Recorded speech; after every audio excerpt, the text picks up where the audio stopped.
Ear. How y'all be, man? Hairless minx of the blue sea. It's me. I'm back. Oh, wait. This ain't chapter 1024. No, it's not. Oh, wait. This isn't One Piece Tripping Through Time Volume 2, which that'll be tomorrow, actually. This is something different. And just by me saying what I'm about to say, you should know what time it is, man. Hailing in from the south side of Shimosuke Village, the Senpai of the Santoryu, Roronoa Zoro. That's what we talking about today, man. Now, as much as I'd love to do an in-depth and autobiographical, edited video, you guys know my feelings about editing. I've discussed that before. Every now and again, I get a question about why I don't edit anymore. It's just not in my schedule right now, but it will be soon. I promise you that. I wouldn't keep telling you that if it wasn't going to happen. It's just that I'm slightly perfectionistic, similar to Dr. Vegapunk. So if I can't do something at least 95% the way I want to with scene transitions and balancing audio and all the good things, like, you guys know what good editing looks like. You watch it, especially now, Brago dropping these longer videos. As much as I enjoy the discussions, seeing him do longer videos, it's very exciting to me, because him and people like Joy Boy or Tekken, or Recon, I don't need quick 10-minute conversations, man. That stuff is cool, but when they drop those TV specials, man, I'm there right front and center. I got to catch all those guys today. But shout out to them. Obviously there's a lot of goats out there. I think Moore's just dropped a video. I'm going to watch that later on today. I just seen the thumbnails man, everybody, the hype for Zoro right now is at an all-time high, man. I can't remember the last time the entire community was hyped and people just weren't complaining. They were just happy about what's going on when it comes to Zoro and Sanji.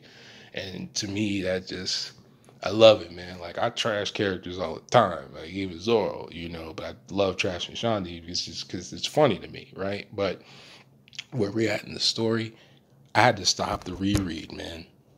I was around chapter 115. Like I said, I had that audio hot, fresh, and ready to go. I'd already discussed it.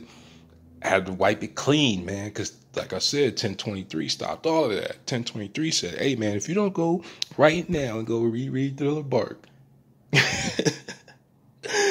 you about to get one of these conquerors claps. So I had to go back and do that, man. But we are talking about Zoro today. And what I want to talk about is not necessarily some long autobiographical style, musings about Zoro's existence.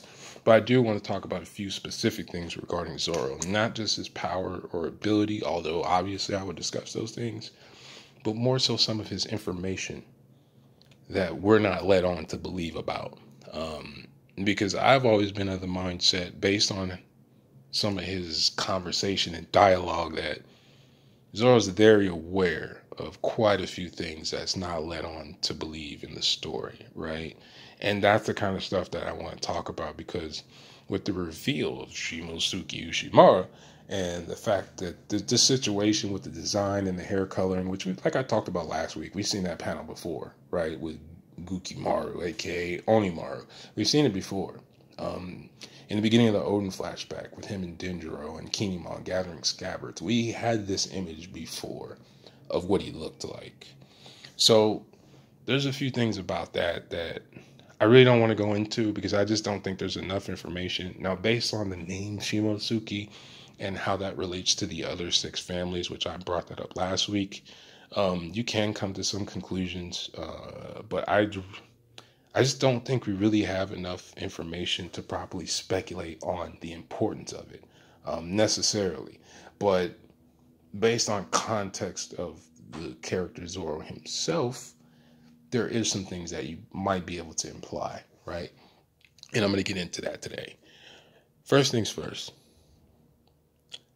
like I brought up last week when I was talking about in One Piece Tripping Through Time, the greatness of chapter 48, right, which set the stage for a lot of things, in particular, even especially with Zoro, right?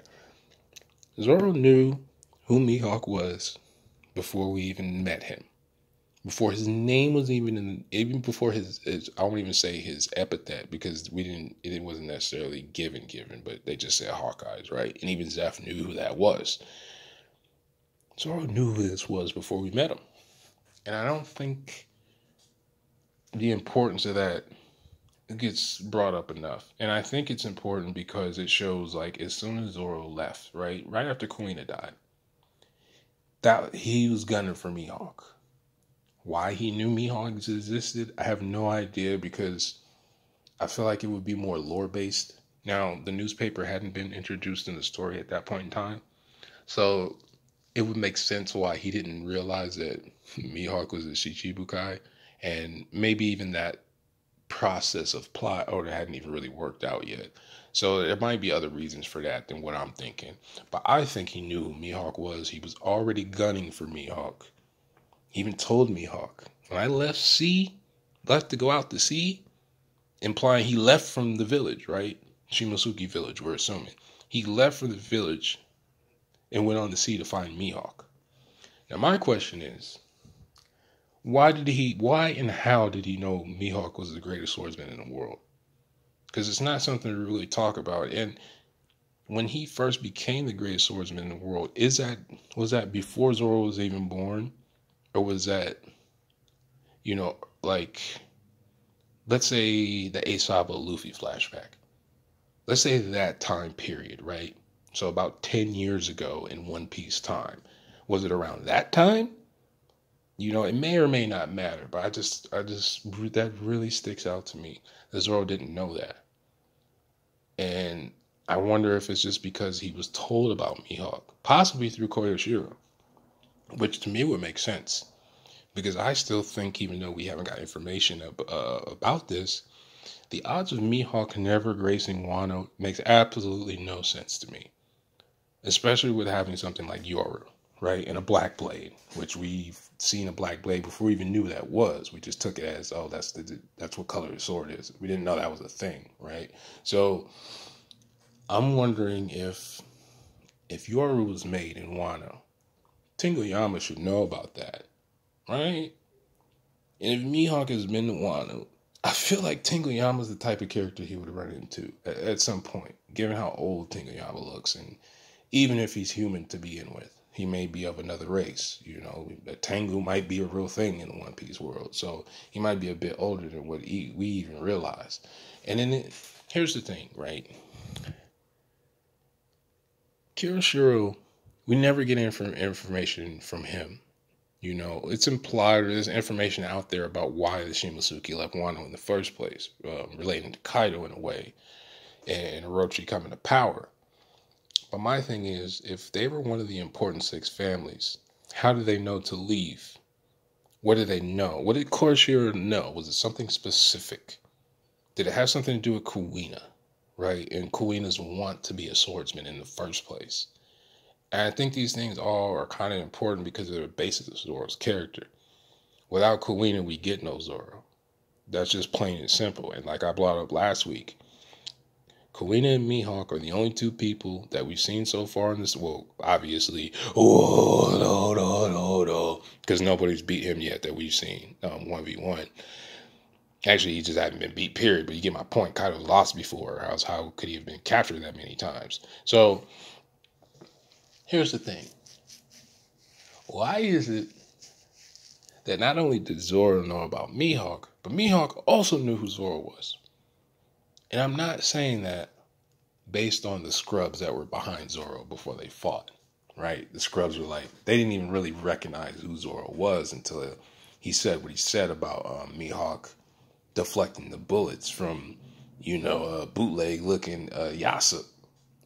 That's basically what that dude looked like that shot at Mihawk when Mihawk was like, oh, I've just been hunting you guys for fun.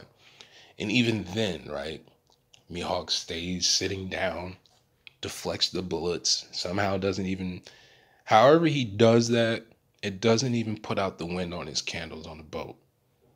To me, that was impressive. It's one of those things that you overlook the first few times and then you read the story again and you're like, that action was kind of sick. I don't know how he did that. And Zoro even said, I've never seen such subtlety with the sword. So it wasn't a power move. It was just something subtle, right? The action panel made you look like it was, some hardcore stuff, but Mihawk didn't even use the name attack as usual. So it was just kind of funny that Zoro even noticed, like, whoa, that's something different, right? And he got excited. He even says, like, Mihawk called him a weakling, and Mihawk called him pathetic. And his statement about when he pulled his small cross knife off of his chest, he says, you guys know this. I'm not going to use a cannon to hunt a bunny. You might have a reputation. Or that's what he said. You may have a reputation, but you're still just a bunny. And in one way, you could take it as he's just listening to the guys behind him because they know who Zoro is. But then Mihawk immediately explains, right? And this is the first time I think in the series that it's shown the world map. And he says the East Blue is trash. Everybody in the East Blue are nobodies. They're bums. They're scrubs. Obviously, he didn't say that. I'm paraphrasing, but that's what he was on. He did not care about, he had no respect for the East Blue. Now, my thing is, how does he know that? How does he know Zoro's from the East Blue? I get it, he has a bounty poster, he's the pirate hunter, blah, blah, blah, blah, blah. But he specifically knew exactly where Zoro came from, and the fact that he knew Zoro was weak because he was from there. Now, my thing is, Mihawk has to be aware of Shimotsuki Village. I mean, his ties to Wano haven't been expounded upon yet. I just am in the mindset that there's no way we leave the land of the sword with Mihawk being a basis of Zoro's character, like fundamentally speaking, is Kuina and Mihawk. That's not Luffy or the other Straw Hats, but just his own thing that had nothing to do with him. Those are the two characters. Are they not? So you can't have these ties. You can't have the world's greatest swordsman never being a thing in Wano, right? Who made Yoru?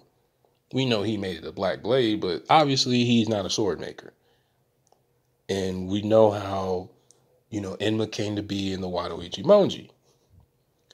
I want to know, because even during that fight, right, the first time we see Zoro use Daizen Zakai, the first time he uses it, Wado is the only sword that doesn't break. Which I always thought that was, to me, was, well, I don't say I always thought. Recently, I thought more about that part.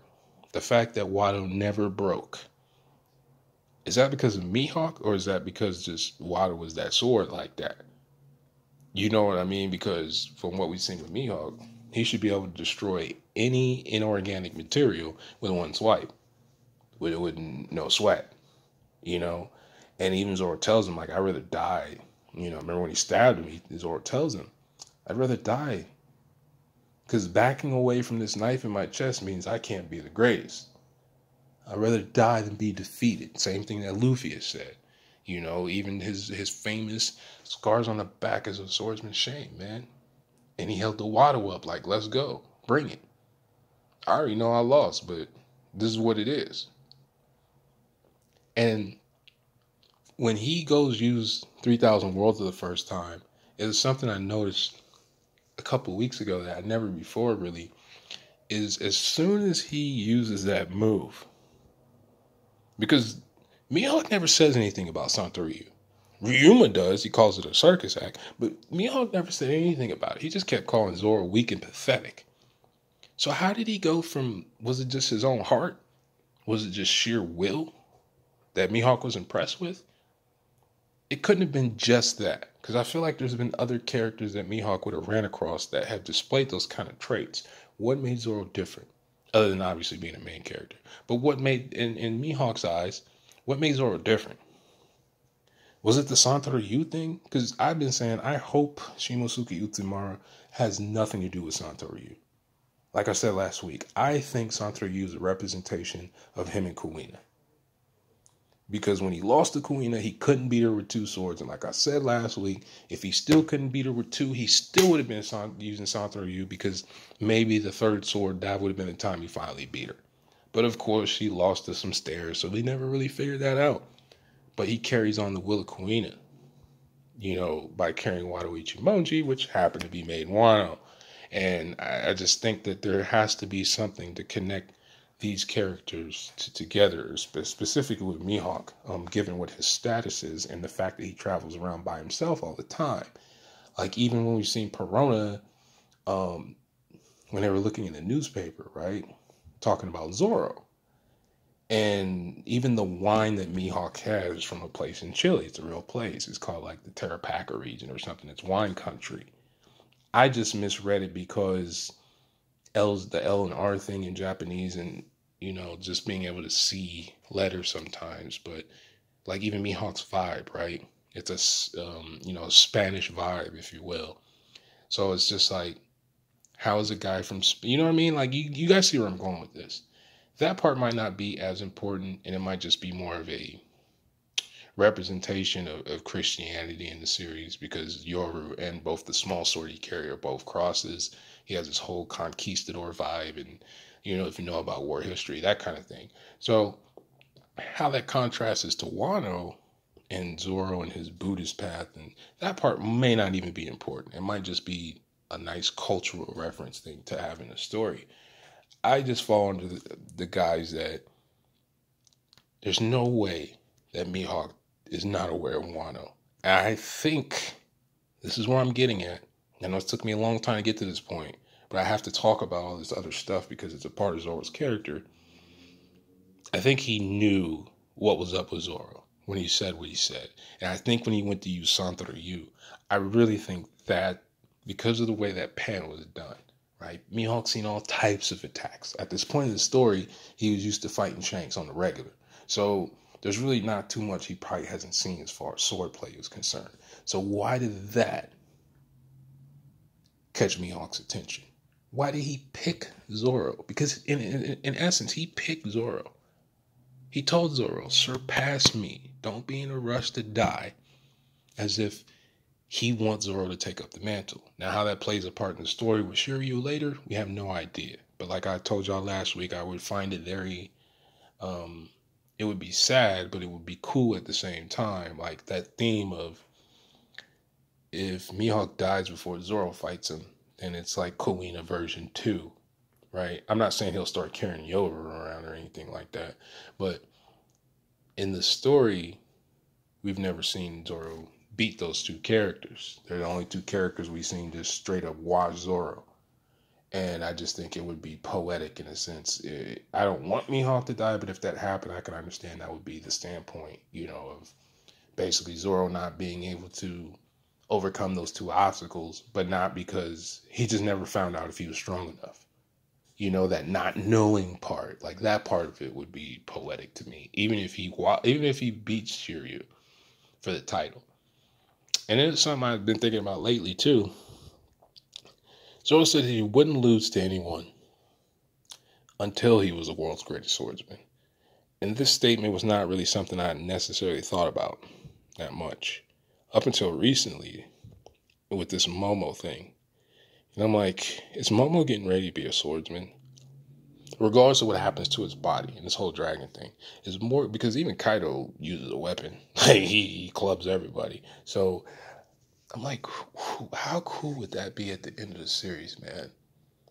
If like part of Zoro's end of story is something strange like Momo coming to challenge Zoro for title of the world's strongest swordsman.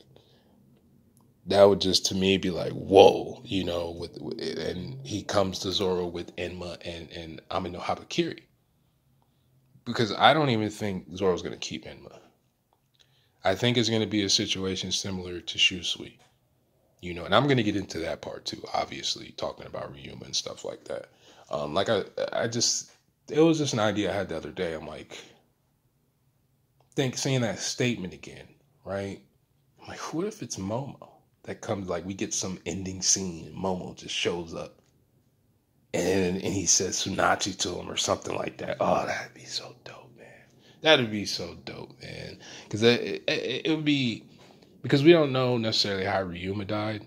So, like, if Zoro dies in the same way, maybe Ryuma actually ended up dying in some way. Because, like, the parallels have been obvious, right? Like, from the Wanted, right? That whole situation with the one-shot, or Monsters with the one-shot, and the design of that character being related to Zoro and their looks. And even in the last chapter, which I'm going to keep, y'all already know, I keep it a buck being busy with y'all.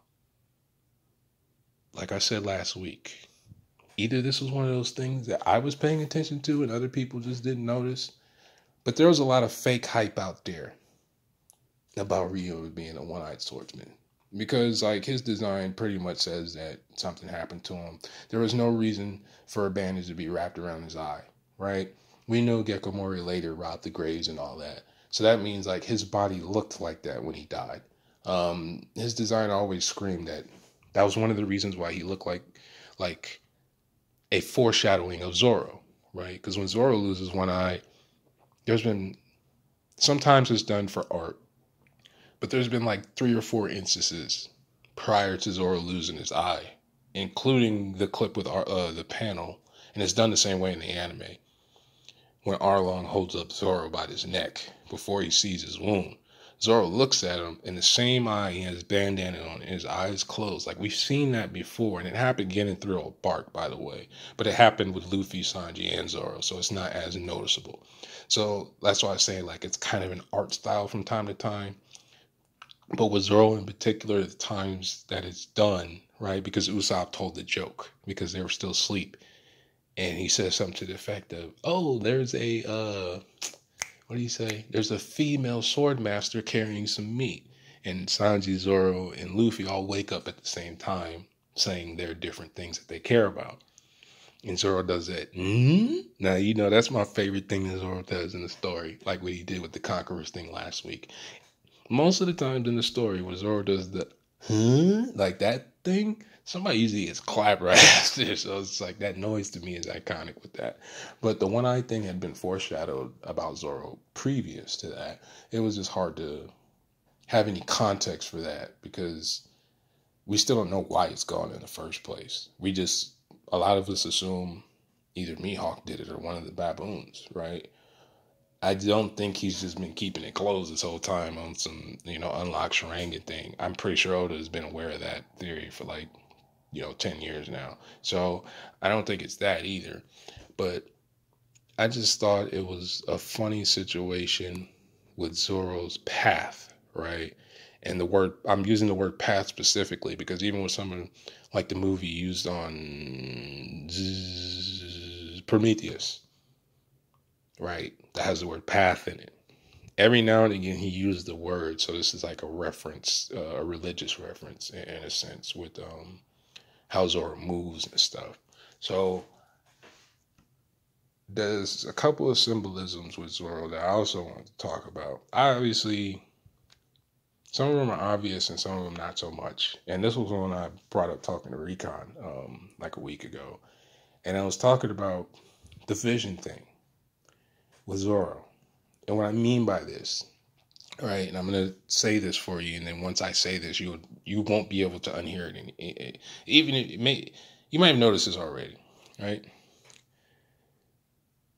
Zoro has one eye, right? Okay. No big deal. The Ryuma thing, like I said, to me, no big deal. They were supposed to look alike. That was the whole point. And even when I'm talking about information, by the way, speaking of people, things that Zoro was aware of before we knew who they were, Zoro knew exactly who Ryuma was the second we got the Thriller Bark. The second the situation where Brooke and Frankie was explaining like, oh, a swordsman. Oh, I need to go with you. A legendary, he even called him a legendary swordsman. How would he know that? And this is something I used to talk about all the time when I first started. It's like, how did he know that? He had to have been given that information or either through Kotoshiro or something like that, or it's a legend lore thing, because he is from Wano and that's a part of their culture, given what Ryuma did to protect Wano and whatever else he did. Right? Because there's implication about Wano being the land of gold and, a few other things where outside forces probably came to try to take their resources or something to do with the poneglyphs, because the poneglyphs have been around forever. So I have to assume that's something Ryuma probably had to protect too, was the poneglyphs, right? So to me, hearing those kind of statements, it's like, what are we really doing here with this situation and Zoro? You know what I mean? Because him knowing this stuff prior, like the Tsunade thing, whether he's from Wano or not, he clearly knows about the place, even if he had never been there. Because at the end of the Ryuma fight, he says, he calls him samurai from Wano country. And that was like a mind-blowing thing at the time. And that was around the time where I was paying attention to the series a little bit, but I wasn't reading it all the time. I just see stuff like, oh, that's kind of cool. But I remember what I felt when he first said that, like, wait, when I knew more about the story, I'm like, wait a minute, how does he know about Wano already? Well, that has to be because of being from Shimasuki Village. And this whole parallel between the eye thing. Yeah, the other reason why the eye thing pops up to me as far as symbolism is concerned is the fact that Zoro has one eye, of course, and then Ryuma having one eye, but Shiryu having an invisible fruit, meaning you can't see him. And then the fact that Fujitora is another person we know he's going to clash with and has in the past, right, in Dressrosa, who has no eyes. And then you have Mihawk, a.k.a. Dracula, Hawkeye's Goat Hawk, who epithet is based around vision, is the man who basically can see all. So I feel like there's a theme there and there's a reason for that. And it has to do with why Zoro only has one eye. And possibly now thinking about, being the descendant of Ryuma, Shimasuke, Ushimara, is that there's another symbolism there that we're just not aware of. But that whole vision eye thing with Zoro is definitely important. I don't know if it'll be to him unlocking anything in his eye. I don't think that's going to be a thing. I think it's really more based on, and it could be possible it comes from old movies or, other manga or whatever Oda grew up with, right? Whatever stories he grew up with, because there's a lot of that stuff in the series. I just don't think it's on accident. And I don't think it's just a Ryuma thing because of what I was just saying about the vision thing and Mihawk and stuff like that. But the other part of this that I wanted to discuss, even his moves, right? We see Luffy can generate fire, and this brings up the Lunarian thing. Luffy can generate fire, we just assumed it was a devil fruit. Some people saying about Diablo Jambe, I remember that time period, and that does make sense. But my counterpoint to that was, he's been turning on fire for quite some time where it doesn't even involve spinning, but it's just been more of a gag. So I'm not really sure how that would come into play. But the other place fire comes into play is with Zoro. If you remember, back on the Roof piece, Zoro used the same move that he used to beat Ryuma to get Ama in the first place. Which we still don't know how he can do that, by the way. Because he's only used this move, as far as I know, unless I'm very misremembering something, he's only used this move twice in 24 years. He's only used this move 2 times. So I don't know if that's a symbolism thing or something because he was fighting a dragon. And then he turns around and cuts Prometheus. This whole thing with fire has been a big deal. So him fighting king people kind of figured that out anyway when we realized he could generate, even before he could generate fire, just his name, right? And Zoro being able to cut fire now, using the old Sharingan to copy Kinemon's techniques. It can't be for no reason. Now, how is that going to come into play later? It might not. It might be only this arc thing. But I think the blaze attack, right? Itoryu. I want to almost said he can, but it's something to that nature in Japanese. But the blaze attack where he grabs his hand on one side when him and Maria clash and then Ryuma was cut open because he says my wound ignited. So Zoro had to cut him, and then he did something afterwards. I don't know what he did. The only other time fire is brought up in the series, it's not the Mera and now is with the liquor ore material.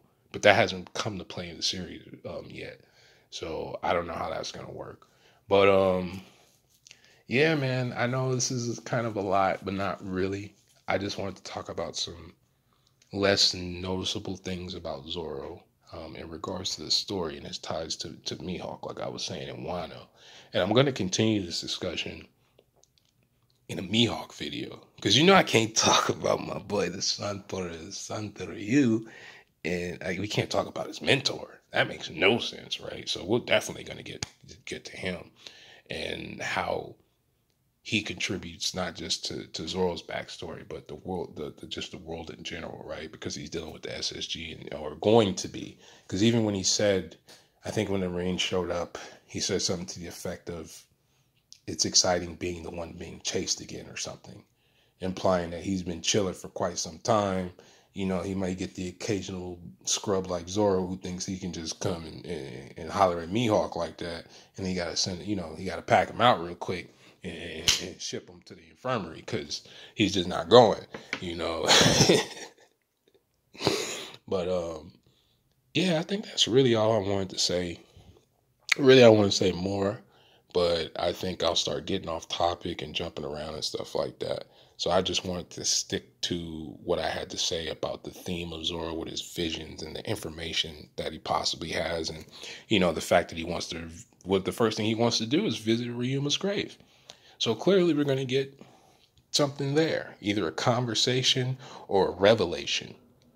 And that might be where we get the revelation of why Zoro knew who Ryuma was before we even got the thriller part. I just assume it has to be through the old folks in Shimosuke Village, if not quite sure personally, right? And the other funny thing I like to bring up is the sword thing, right? Not sword, like not the secret group, but actual swords. Like I brought up last week, Orochi tried to steal Odin's two-sword theme, Nitoryu. He had tried to steal that for himself. We knew Ryuma only used one sword, Shusui. Zoro uses 3. So it's like he's the third coming, in a sense, for Wano. And what he did to the Horn Onigashima, which if you looking for symbolism, the Horn Onigashima would probably represent Kaido in some way. And maybe removing his horn is how you deal with him, but nobody's ever been able to do that before. So that might have been a precursor, because I said it earlier, in about 10 chapters ago during Roof Piece. If Zoro failed twice, and with the themes of 3, similar to what Luffy and every other character, when he bounces back that third time, the attack that Big Mom told him to dodge, we don't know what that was because it wasn't Ashura. The second time he actually uses Ashura. The third time it has to be something that's going to be as strong or more devastating than what Ashura was. And I'm not sure if it's going to involve fire or not, but it just seems like that's the theme of where we're going. Because I don't think, to go with the code is to go with the code. But this is, no. My man, one clap Kaido. Because it's one, and you're done, son. And Luffy's not solo in this one. He's just not. That's my dude. He probably going to put some work in, but that's not going to happen. So, what Zoro does next, I'm anxious to see after this fight with King, which you would think might take him out the rest of the arc, but I'm not buying it. I'm not